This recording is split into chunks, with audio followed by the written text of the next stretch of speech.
Bagong lahat, luma muna. Sa buwan ng December, dito magsisimula yung botohan para sa All-Star. Yung mismong All-Star game parang hindi na ganun ka-exciting dahil mismong NBA na ang naghahanap ng pwedeng bagong format. Pero yung All-Star para sa mga player, importante yun dahil sa value nila sa market. Kapag naging All-Star, tataas kasi yung value ng isang player. Last season, meron 38 player ang nag-a-average ng 20 points per game pataas. Ngayon naman 2025 season, nasa 45 player ang may ganong average. Ang unang possible na first-timer na All-Star ngayong season, si Cam Thomas ng Brooklyn Nets. Number 17 siya sa rank ng points per game.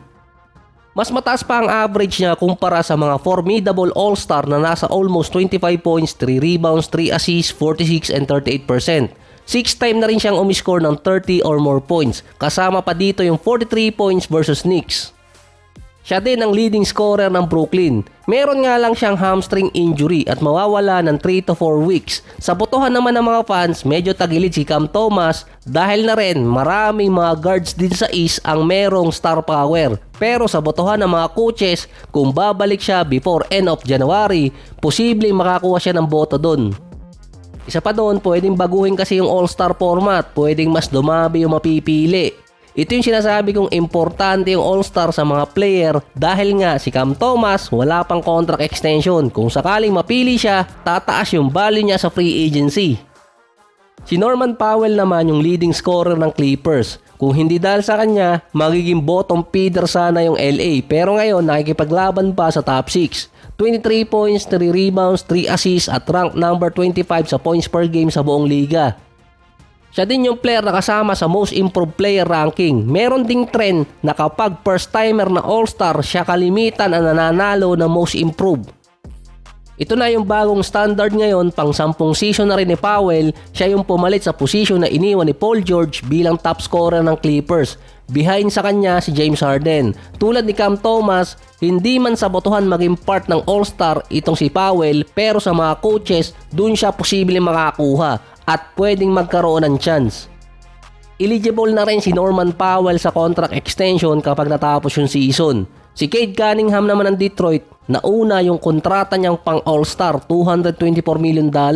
Sa kontrata na yon, para pa siyang nakamax 30% dahil $38 to $51 million ang magiging kontrata niya kada taon.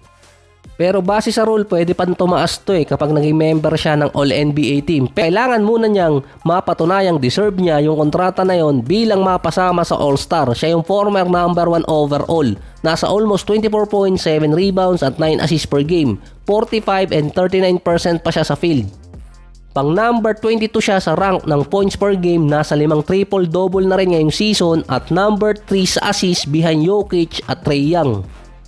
Nasa contention pa rin naman ang top 10 ng Detroit. Aminado din naman si Cunningham na gusto niya maging All-Star at deserve niya makakuha ng boto. Kung sa ibang team siguro naglalaro si Cunningham, malamang makakuha to ng boto mula sa mga fans. Pero yung reserve kasi manggagaling yung sa boto ng mga coaches. Meron ding boto na manggagaling sa commissioner's office.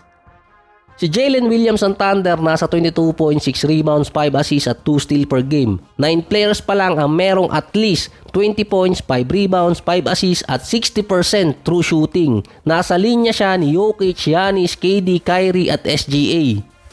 Base pa sa stats na yon, nakuha ni Jalen Williams yung 4 na requirements ng isang All-Star. Yung mga nabanggit ko kanina. Ang OKC ang number 1 team sa West ngayon. Pang-8 sa buong NBA naman si Williams sa plus-minus rating na may tag na may mataas na impact kapag nasa court. Siya din yung player ng OKC na naglalaro ng multiple position bilang guards, forwards at minsan sentro. Ito naman susunod, predetermined na kasi si Victor Wembanyama. Marami kasing boboto sa kanya bilang All-Star. Kalaban niya lang kasi doon si Nikola Jokic para sa starting position. Pwede pa siyang ibaba sa power forward kung sakali. Parang automatic na si Wemby, hindi pa nagsisimula yung botohan. Alam ng kasama agad siya, mapa starter o reserve. May mga accolades na rin nakuha si Wemby ngayong season. Hindi rin ako magtataka na sumali pa siya sa 3-point contest ngayong taon.